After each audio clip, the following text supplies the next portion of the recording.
বোতলজাত পানি নিরাপত্তা না মানসিক নিশ্চয়তা? আপনি কখনো খেয়াল করেছেন, পিপাসা লাগলে আমরা আর পানি চাই না, আমরা চাই বোতল। রেস্টুরেন্টে বসে বলি মিনারেল ওয়াটার দেন, অফিসে ঢুকে খুঁজি সিল করা বোতল আছে তো। কিন্তু প্রশ্ন হলো, আমরা কি পানি কিনছি নাকি নিরাপত্তার একটি অনুভূতি? একসময় মানুষ পানি চিনত উৎস দিয়ে, নদীর পানি, নলকূপের পানি, পুকুরের পানি। আজ আমরা পানি চিনি প্যাকেট দিয়ে, লেবেল দিয়ে, ব্র্যান্ড এবং ঢাকনা দিয়ে। এই পরিবর্তনটা হঠাৎ আসেনি, এটা এসেছে ভয় থেকে। শহর বড় হয়েছে, জনসংখ্যা বেড়েছে, পানি দূষিত হয়েছে। এই ফাঁকটাতে ঢুকেছে বোতলজাত পানি। একটা বোতল বলে দেয় এই পানি নিরাপদ। কেউ প্রশ্ন করে না কেন নিরাপদ, কিভাবে নিরাপদ। কারণ বোতলটা স্বচ্ছ, ঢাকনাটা টাইট, আর লেবেলে লেখা বিশুদ্ধ। এই তিনটে জিনিসই আমাদের বিশ্বাস করিয়ে দেয় এটা নিরাপদ। কিন্তু এখানেই থামা যায় না। সব বোতলজাত পানিই কি একরকম?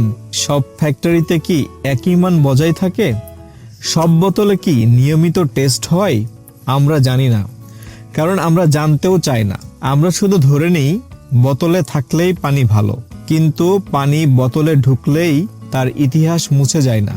অনেক বোতলজাত পানি আসে একই ভূগর্ভস্থ উৎস থেকে, যেখান থেকে আশেপাশের মানুষ পানি খায়। পার্থক্য শুধু একটাই, একজন বোতলে ভরে বিক্রি করে আর একজন ফ্রি নেয়। বোতলের পানি মানেই অলিম্পিক মানের পানি না। অনেক সময় এটা শুধু ফিল্টার করা সাধারণ পানি, কিন্তু আমরা দাম দিই কারণ আমরা ভরসা কিনি। একটা বিষয় আমরা প্রায় ভুলে যাই, এই বোতলগুলো কোথায় যায়? একবার ব্যবহার, তারপরে ফেলে দিই। পানি বাঁচাতে গিয়ে আমরা প্লাস্টিক বাড়াচ্ছি।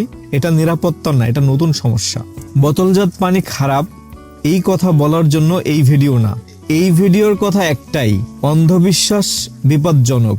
বোতল পানি হোক বা কলের পানি, প্রশ্ন করা শিখতে হবে। কারণ নিরাপদ পানি কোনো বিলাসিতা না, আর বোতল কোনো গ্যারান্টি না। পানি বিশুদ্ধ হয় প্রক্রিয়ায়, বোতলে নয়।